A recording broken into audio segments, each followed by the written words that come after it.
Merry Christmas from OS3!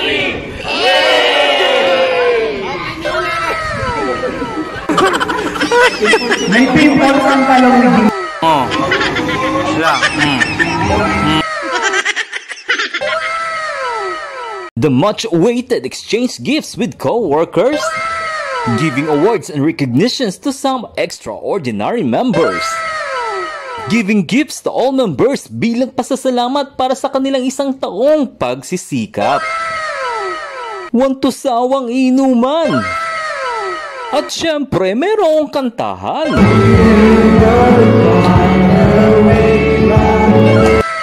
At syempre pa, hindi mawawala ang wantusawang kainan. Eat all you can lang. Tapos samahan mo ng wantusawang tulugan. Hindi rin mawawala ang mga kalokohan. At syempre pa, relax din kapag may time. Kaya heto, wantusawang swimming. At ang lahat-lahat ng masasaya kaganapang yan ay dahil lang naman sa aming sectional year-end party or Christmas party ngayong 2024. At bilang bahagi nga ng Occupational Safety 3 section under FSE Department ng House Technology Industries Private Limited or yung aming company, ay ito nga at ginanap namin ang aming year-end party dito lang naman sa Ligata Familia Resort na matatagpuan sa Barangay Paradahan, Danza, Cavite. This is the place where I can truly say that every single memory was truly unforgettable for us. Kung kaya naman 4 AM pa lang ay gising na ako dahil ako ang nakatoka para sa pagluluto ng seafoods dahil kanya-kanya kami ng dalang baon. At ito nga yung niluto ko, yung pinagsama-sama ba namang alimasag, hipon, tahong, at halaan. Tapos may iba't ibang klase ng ingredients para mas lalong maging masarap. Basta masarap, ay nako, ako yan! At pagdating nga sa venue ay wala pa rin humpay ang aming pagiging busy sa pagluluto. At sa wakas ay ito na nga, unti-unti na nga naming natatapos i-prepare ang mga kailangan namin bago magsimula ang aming programa. Actually, ang pinaka-exciting nga sa ganitong klase ng mga team building or mga ganitong klase ng activity ay yung pagkaka-develop ng inyong good camaraderie. At mas nakaka-enjoy nga kung ang pinakang makukuha ninyong venue ay yung talaga namang may malawak na espasyo kahit konti lang kayo para magawa ninyo yung mga wantusawa ninyong activities na gusto ninyong gawin. Ang nakakatuwa nga diyan ay bago magsimula ang programa ay talagang hindi nawawala yung mga iba't ibang klase ng mga eksena. Ngang tipong may unlimited sweetness tapos may chok-chak-chenes, chawut lang. Ito po ay sign ng ating Japanese advisor. Wow! Unfortunately, hindi na siya pwede today kasi kasama-sama siya sa akin. At sinimulan nga namin ang aming programa sa pagbibigay ng mga awards at recognition sa aming mga members. At syempre, wag nating kakalimutan na magbigay tayo ng mga awards to sa mga members natin na talaga naman nagpakita nga na kanilang pagsisikap at magandang performance sa looban ng isang taon. Lahat naman sila ay nagpakita talaga ng magandang performance, pero syempre, for the sake of awarding, pipili tayo ng mga pinakang nangibabaw. Kaya nga bilang pasasalamat sa lahat ng mga members, kaya naman si Ronstar TV ay nagbigay ng mga gifts sa kanila. At lagi nating tatandaan na kapag nagbigay tayo ng regalo, ito ay wala sa kanyang halaga, kundi it's always the thought that counts. Yung tipong kahit sa maliit na bagay ay na-appreciate mo talaga yung kanilang isang taong pagpupunyagi. Pasensya na sa aking nakayanan, basta ang pinakamahalaga ay nagtatrabaho tayo para sa ating pamilya, para sa ating kumpanya at para syempre sa ating sarili. At pagkatapos ko nga magbigay ng mga gifts para sa aking mga members ay agad naming sinimulan ang aming exchange gifts. Sa totoo lang, in every Christmas party, ito talaga yung pinaka-exciting part for me. Yun ngang tipong sobrang excited mo kung ano yung matatanggap mo, pero syempre, wala tayong pakialam kung ano man yun.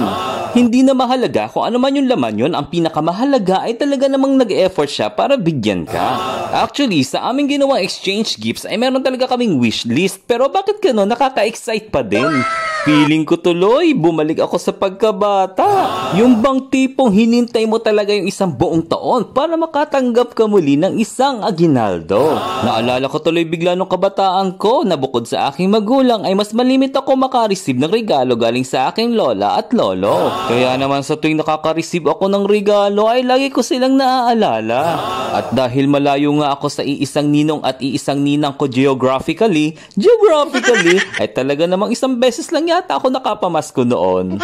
Pero okay lang yan, ang mahalaga, Merry Christmas!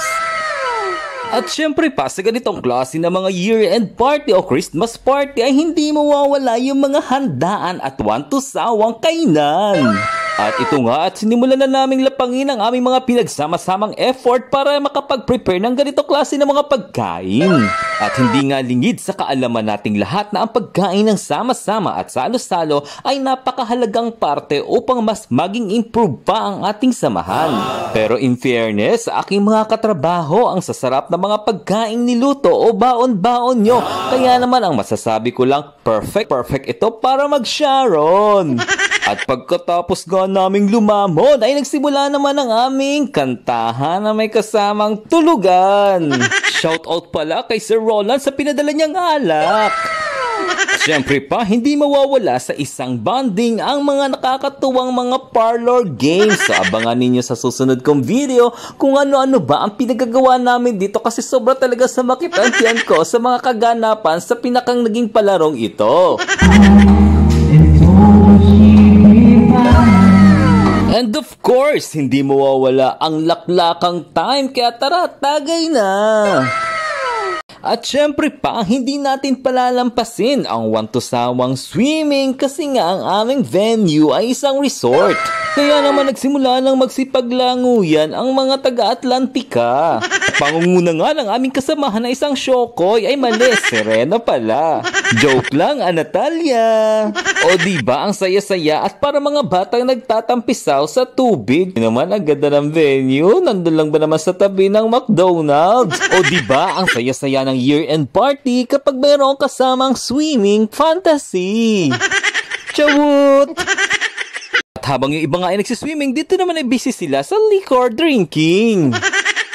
Ang isa nga sa pinakang na-appreciate ko dito sa aming venue ay yung pinakang naging effort ng may-ari para mapanatili ang pagiging environmental friendly nito.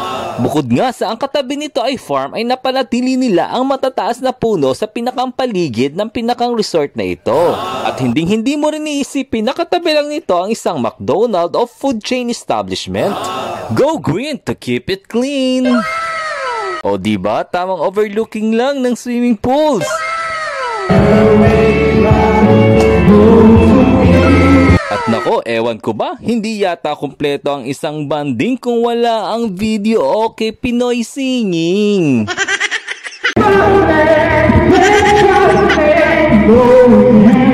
Sige lang Natalia, ituloy mo lang yung mga ipinaglalaban.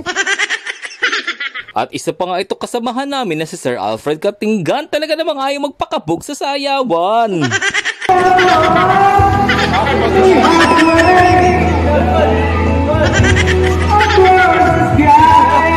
O diba, anak ka ng ay nako talaga namang o diba, mapapabura ka talaga, sabay na sabay sa tugtog.